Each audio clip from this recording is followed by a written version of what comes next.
बाबरी के नाम पर पैसा आया है, इतना पैसा आया है कि 30 लोग लगाए गए हैं गिनने के लिए। 30 लोग इसे गिन रहे हैं। बाकायदा मशीन मंगाई गई है पैसा गिनने वाले के लिए।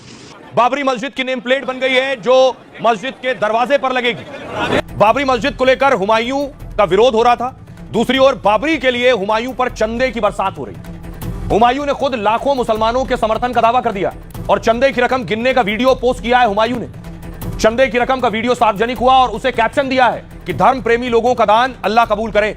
हुमायूं कबीर का दावा यह कि अब तक 11 बक्से चंदा जमा हो चुका है और बक्सों में इतना पैसा आया है कि 30 लोग भी गिनने में कम पड़ गए और हुमायूं को नोट गिनने वाली कई मशीनें लगानी पड़ गई। पैसे गिनने का पूरा काम सीसीटीवी की निगरानी में चल रहा है। उसने बैंक अकाउंट में क्यूआर कोड के जरिए भी लोगों से चंदा ले रहा है कि ऑनलाइन जो बंगाल से दूर है, मुर्शिदाबाद से दूर है, वो क्यूआर कोड से स्कैन करके पैसा भेज दे। हुमायूं के अकाउंट में चंदे के जरिए 90 लाख रुपए से ज्यादा आ गए, यानी बाबरी मस्जिद के लिए अब तक करीब 1.5 करोड़ रुपए चंदा मिला है। हुमायूं और उसके सहयोगी कह रहे हैं कि यह बाबरी की याद में बन रही मस्जिद है और मुर्शिदाबाद की मस्जिद देश की सबसे बड़ी मस्जिदों में एक होगी। मैं कोई सियासी नहीं, धार्मिक काम कर रहा, इसलिए दिल खोल कर दान दे रहे हैं। और अभी तो 2 दिन में मिले चंदे की गिनती भी पूरी नहीं हो पाई है। 2 बार के विधायक हुमायूं कबीर ममता सरकार में मंत्री रह चुके हैं। मुर्शिदाबाद, मालदा समेत मुस्लिम इलाकों में हुमायूं की अच्छी पैठ है। चुनावी हलफनामे के मुताबिक हुमायूं के पास 3 करोड़ रुपए की संपत्ति है। उनके पास 2 करोड़ की जमीन है, करीब 4 लाख रुपए का सोना भी है। बाबरी की नींव रखने वाले हुमायूं के नाम एक टाटा सफारी कार भी है।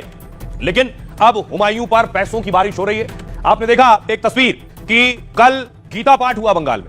गीता पाठ में खुद बाबा बागेश्वर पहुंचे और 5 लाख लोगों ने गीता पाठ किया है। और अब देखिए अब हुमायूं कबीर क्या कह रहे हैं। हुमायूं कबीर कह रहे हैं वो 1 लाख मुसलमानों को लेकर आएंगे। गीता पाठ के बाद वो कह रहे हैं अब कुरान का पाठ होगा, अब कुरान पढ़ी जाएगी। हुमायूं कबीर कह रहे हैं कि वो बाबरी की नींव से पहले कुरान पढ़वाने के लिए 1 लाख लोग बंगाल में लेकर आएंगे और वो सब इसकी बुनियाद रखने से पहले कुरान पढ़ेंगे। तो गीता पाठ के सामने कुरान पाठ शुरू करवा दिया हुमायूं कबीर ने। कोलकाता में 6 लाख से ज्यादा लोगों ने गीता पाठ किया। बाबरी मस्जिद की नींव रखे जाने के अगले दिन यह कार्यक्रम हुआ था। कई केंद्रीय मंत्री और बीजेपी के नेता भी गीता पाठ में शामिल हुए। बाबा बागेश्वर से लेकर बाबा रामदेव तक कई संत इस पाठ में शामिल हुए। बाबा बागेश्वर ने कहा हम आध्यात्मिक विरासत को जगाना चाहते हैं। भारत में हमें सनातनी चाहिए, किसी तरह की तनातनी नहीं। हम बहुत जल्दी कथा करने फिर बंगाल आएंगे और अगली बार बंगाल में धर्म विरोधियों की ठटरी बांध देंगे।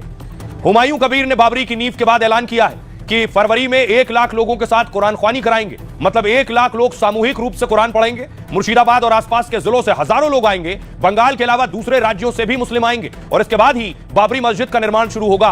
पाठ के बाद भंडारा होगा, भक्तों को मांस चावल खिलाएंगे। क्या कुरान पाठ और भंडारा से मुस्लिमों को एकजुट कर रहे हैं हुमायूं?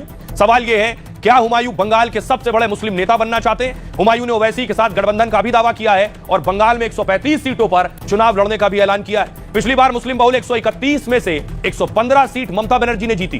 क्या इन्हीं सीटों पर हुमायूं ममता की घेराबंदी में जुटे हैं और इसके लिए वो मुसलमानों की हर तरह से लामबंदी कर रहे हैं?